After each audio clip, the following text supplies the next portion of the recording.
Swayam Prabha. Digital India. Educated India.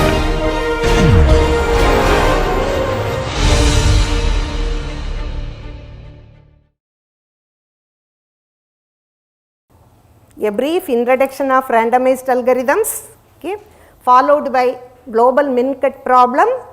The next one is a very elegant popular karger's min-cut randomized algorithm. Okay. Then a proper analysis of that algorithm. What happens if you run the algorithm so many times? We will analyze that one. Then based on that one, the next development is a fast min-cut algorithm that is also due to karger, which will reduce the computational complexity. Then finally, some applications of this min-cut problem, and I will conclude that sessions. Okay. What is a deterministic algorithm? Which is very much familiar to you. It is an algorithm which receives some input, execute the steps, and then finally produce an output. So if I run a deterministic algorithm, for example, matrix multiplication algorithm, okay, 20 times, all the 20 times I will be giving the same input. What will be the output? Always the same output. Okay. But see what happens to the randomized algorithms. Along with the input data, you give a stream of random numbers as additional input. So the behavior of the algorithm is controlled by the random numbers, not by the input, it is controlled by the random numbers. So it produces some output. Now repeat this example. If I run a randomized algorithm 20 times with the same input, what about the output? It need not be the same. Okay. So what is a randomized algorithm? Randomized algorithm is a one that receives a stream of random numbers along with the input data and makes random choices during execution of the algorithm. Okay. So which step is to be executed is decided by the random number. The behavior of the algorithm is totally controlled by the random numbers. So even for a fixed input, different runs of the same algorithm may produce different output. Okay. So what is the main difference? Additional input is the random numbers. Okay. Next one is deterministic always produces the same answer on the same input, but randomized algorithms may produce different output for the same input if you run the algorithm so many times. What is the motivation for randomized algorithms? You are having lot of deterministic algorithms, then what is the need for randomized algorithm, or the motivation for randomized algorithm is, it is very simple to design randomized algorithms and even very simple to implement randomized algorithms. Okay. And the performance is really high.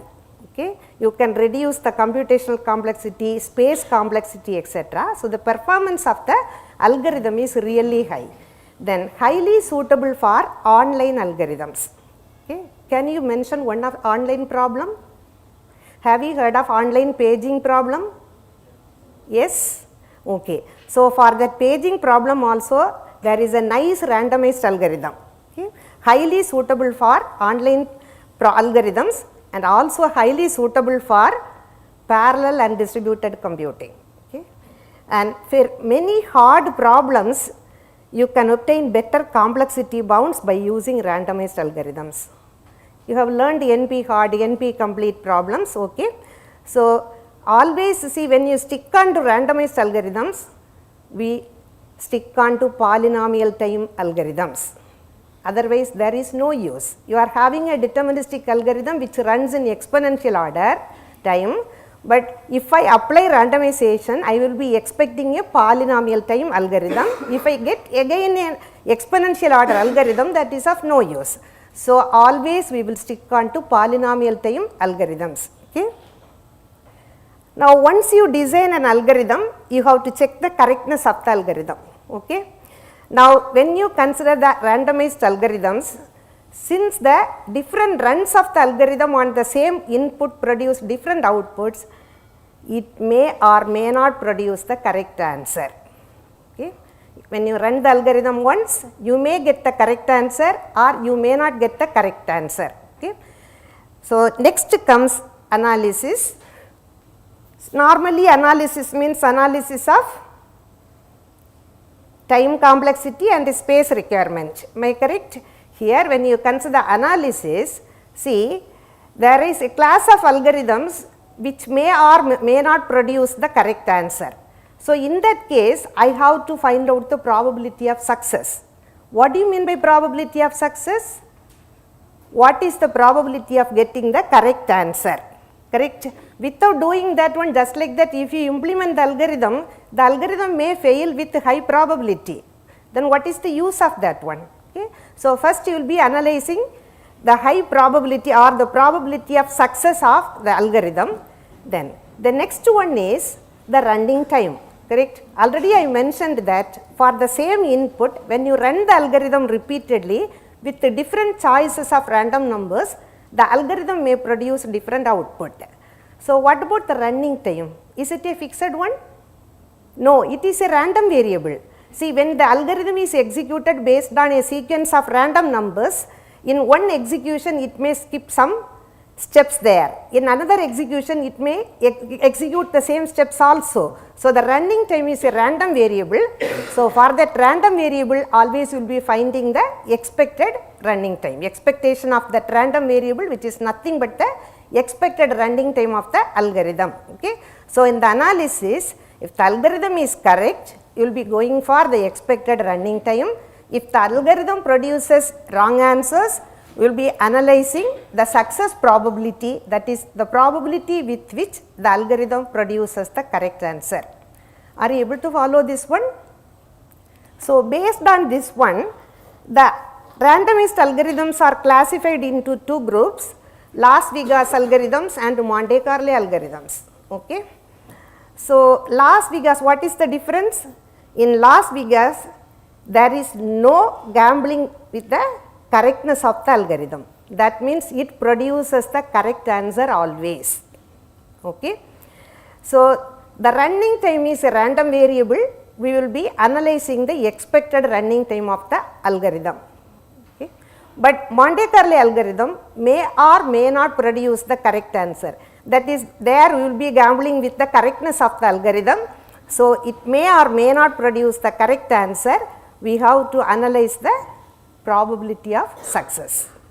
Then in this case, the running time is a bounded one. We will allow the algorithm to execute all steps and finally find out whether it gives a correct answer or not. So, running time is not a random variable. We will be finding the worst case running time for that type of algorithms. Okay. So, along with the input, we have to give a stream of random numbers as additional input. Okay. So, how to generate these random numbers? How do you generate true random numbers? If you flip a coin, you can generate 0 or 1. Am I correct? If the coin is unbiased, they are true random numbers. If you throw a die, you can generate the numbers from 1 to 6, any one of the number in the range 1, 6, correct? But when you consider algorithms, you have to implement it. Okay? When you implement it, how do you implement coin flip and throwing a die? It is not possible. So, we stick on to random numbers generated by some algorithms. That is, using some formula, the algorithms will generate some random numbers. It is not truly random. Okay? Since it uses some formula to generate the numbers, it is not truly random. If you know the formula, you can predict the numbers, correct? That is the reason it is not truly random. Okay? These type of numbers are called pseudo-random numbers. Are you able to understand the difference? It is not truly random, it behaves like a random number, correct? Statistical behavior of that numbers is like random numbers behavior. Okay? So, pseudo-random number is a deterministic, generator is a deterministic algorithm which produces numbers that appears statistically random. Okay? But whether pseudo-random numbers are always useful? Pseudo-random generator, if you know the formula, you can predict the numbers, correct? So, for cryptographic applications, for security applications, If you are able to predict the numbers, then you can run the algorithm and give the output also, correct? So, for that type of applications, normal pseudo-random numbers are not preferable. Okay? There are lot of different algorithms to do that one. Now, let us see one best algorithm for generating this pseudo-random numbers, which is called the linear concurrential generator. The formula is nth random number Rn equal to A into n minus 1th random number Rn minus 1 plus B mod m, okay, where A and B are large prime numbers and m is either 2 power 32 or 2 power 64. So, when you start to run the algorithm, you have to give some initial value for R, that is called the seed value of the algorithm. Now, you please work out and tell me this one.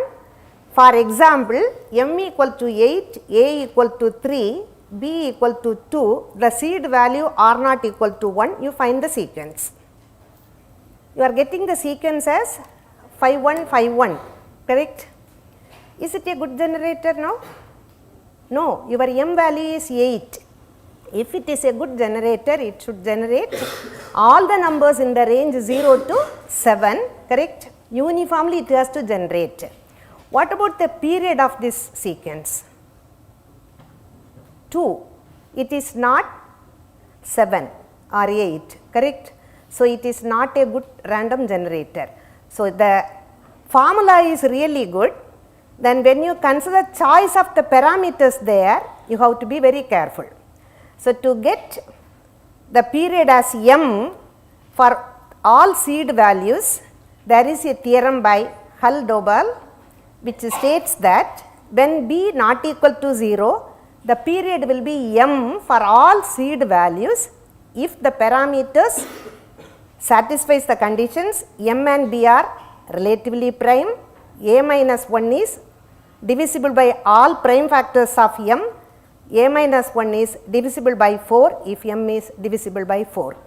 If you can choose these parameters properly, then this algorithm will generate all the integers in the range 0 to m, correct, following a uniform distribution. Okay. But we are not going to discuss much about this one. Now, there are lot of research in this domain, and using some devices to generate truly random numbers like lava lamps, etc.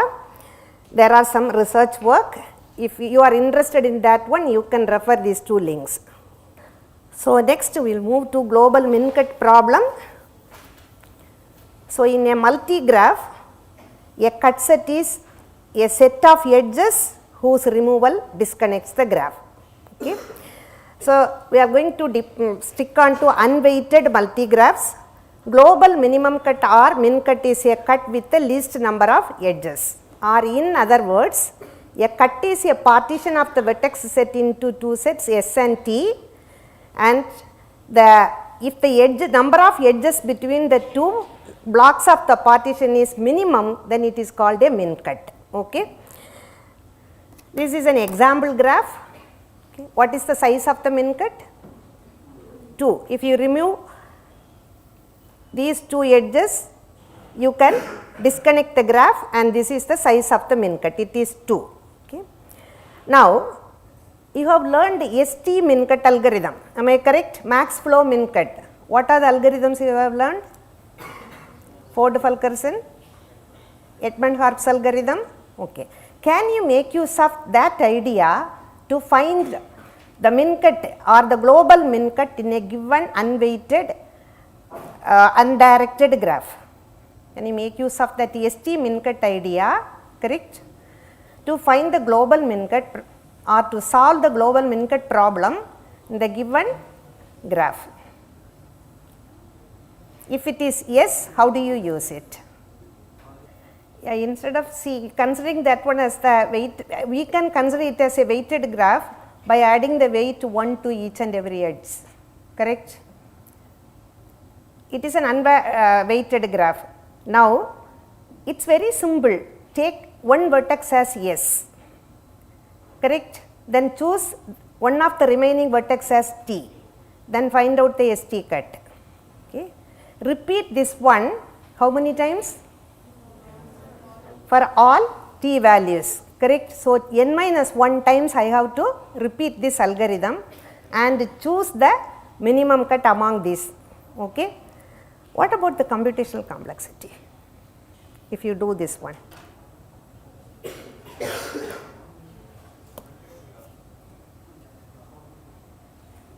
N minus 1 iterations you have to do, correct. I am fixing one vertex as S and choosing any one of the remaining vertex as T, then repeat the same algorithm ST min cut algorithm n minus 1 times for various values of T, correct. So, the computational complexity of the algorithm is going to be order of n into T, where T is the computational complexity of that max flow min cut algorithm. Okay. If you use Edmond-Harp's algorithm, what will be the computational complexity? See, undirected graph, you can make it as a directed graph by replacing each edge by 2 directed edges. In simple terms, it is order of n cube. Okay. Then when you multiply it by n, you need order of, see, order of n m square time is needed. If you, the best implementation can give you order of n cube time. Okay. So, if I multiply it by Rn, if I use the idea of that ST min cut algorithm, you can find the or solve the global min cut problem in order of n power 4 time. Okay. Then without using the max flow min cut algorithm, there is a nice algorithm by Storr and Frank Wagner, which needs order of mn plus n square log n time. Okay. For this global min cut problem, there is an algorithm by Storr and Frank Wagner, which needs only order of mn plus n square log n. Now, let us introduce a little bit of randomization to solve this problem. This is actually a very elegant algorithm by Karger in 1993. So, this basic idea of this algorithm is edge contraction.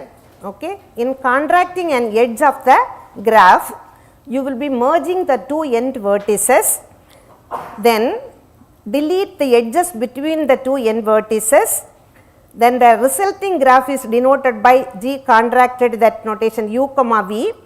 It can have parallel edges since you have deleted the edges between the end points. There will not be any self loop. Okay.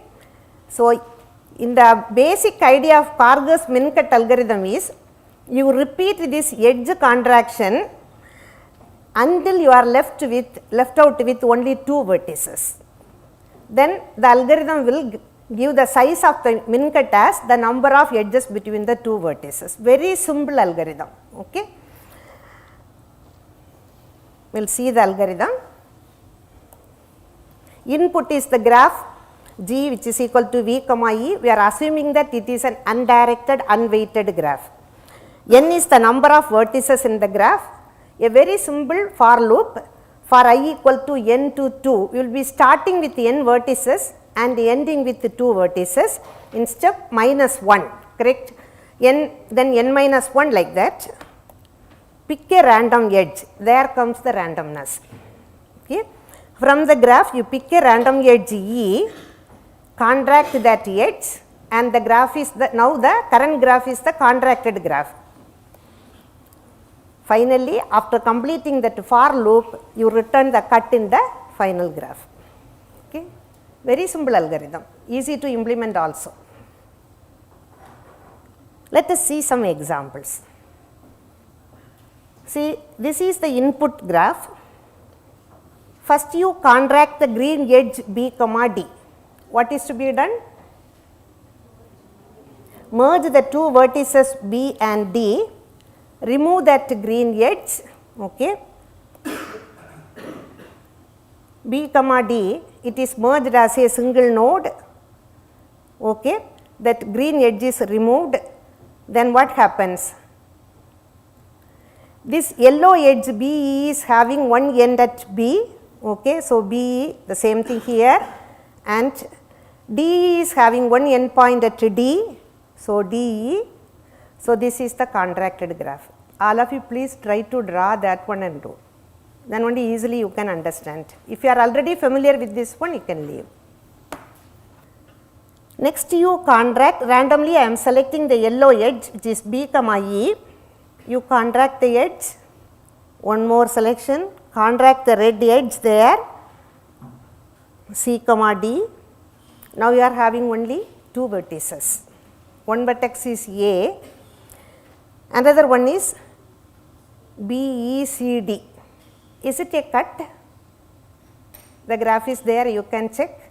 If I remove these three edges, this blue, purple and black edge, you will get the singleton vertex A as one component, the remaining as another component. That is the output here. Okay.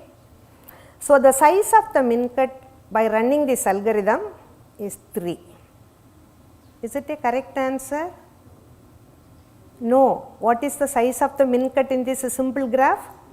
Only 2. Oh my God, it failed.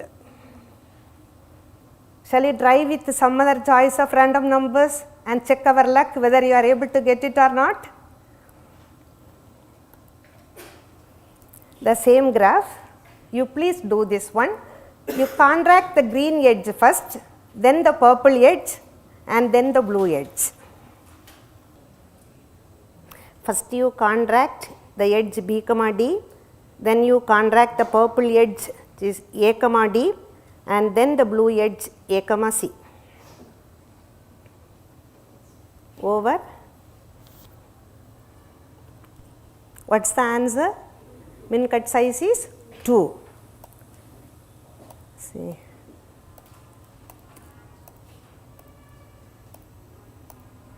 And this is the final graph and you are able to get the min cut size as 2.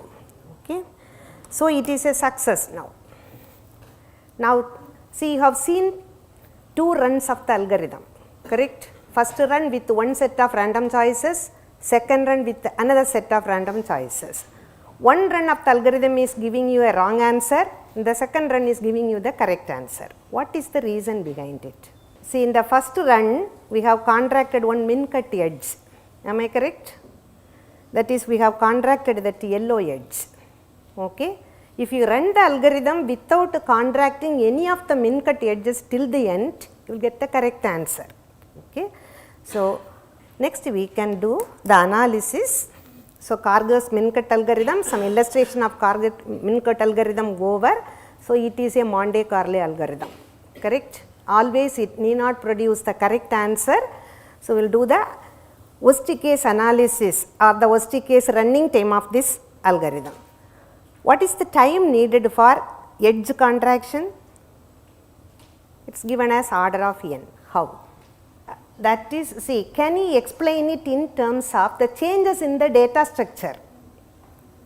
See, you are going to implement the algorithm. When you implement, you have to represent the graph as a data structure. Either you will be using an adjacency matrix or an adjacency list. What changes you have to do when you contract an edge in the data structure? Easily you can understand the time complexity from that one itself. Okay. I will give you a very simple example.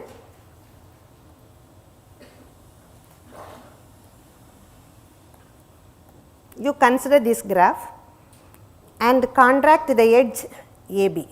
Okay. When I contract the edge AB, A comma B as a single node, AD and this one DE. This edge is contracted.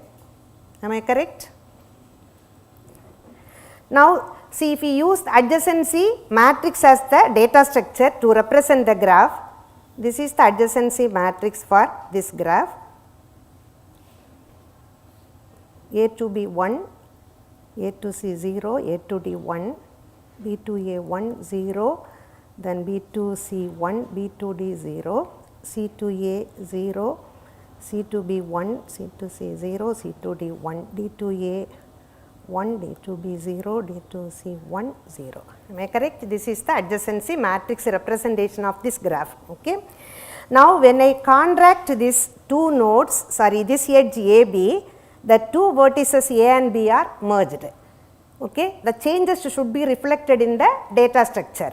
So adjacency matrix for this graph, if you consider, what I have to do, can you tell me?